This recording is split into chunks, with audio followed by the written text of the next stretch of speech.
Hi, my name is Elby Lakini. I go to Mahopac Middle School and I'm in grade 8. Today I'm presenting to you my project, What Energy Drink is Best?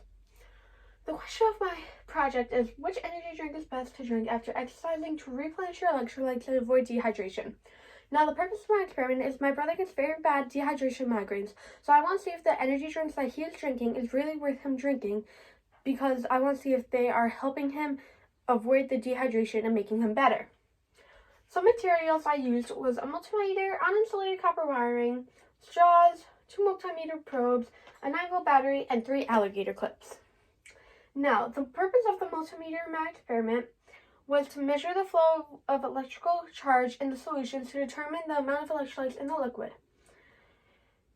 And the multimeter is used by measuring electrical current, amps, and voltage, and the multimeter works by injecting a small current into the circuit and then measuring the current through the liquid for a reading.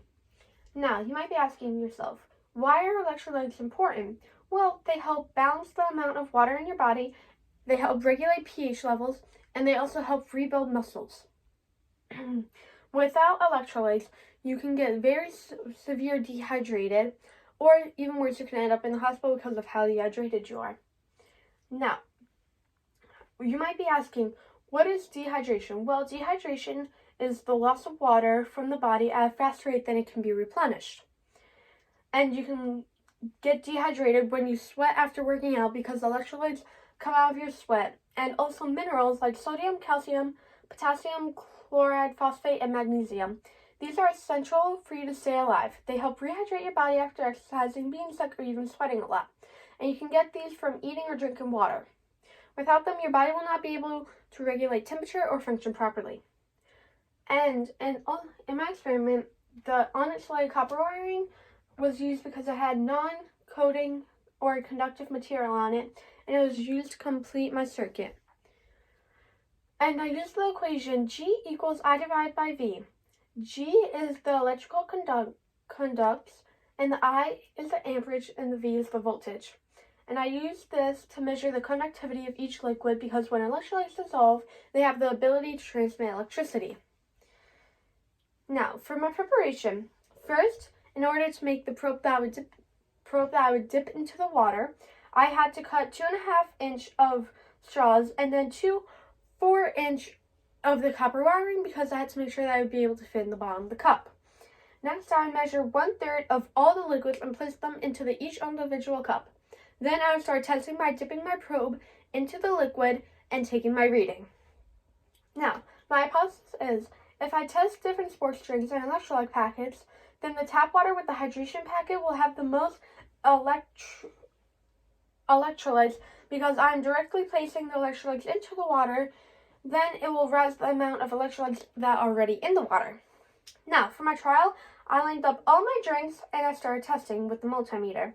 After each drink, I would clean the probe in distilled water to avoid cross-contamination because distilled water has no minerals in it, so it does not have the ability to conduct electrical current.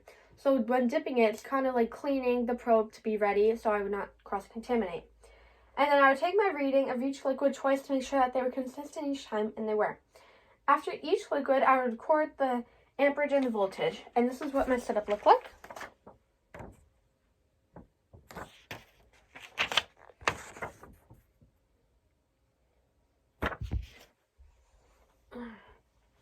After testing, I created a data table showing after I used my equation G equals I divided by V, I placed them in a data table and also in a graph.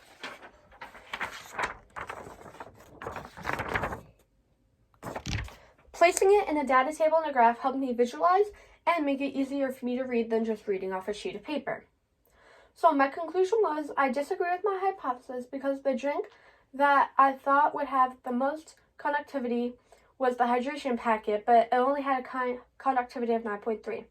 It turned out that coconut water had the highest conductivity of 10.22.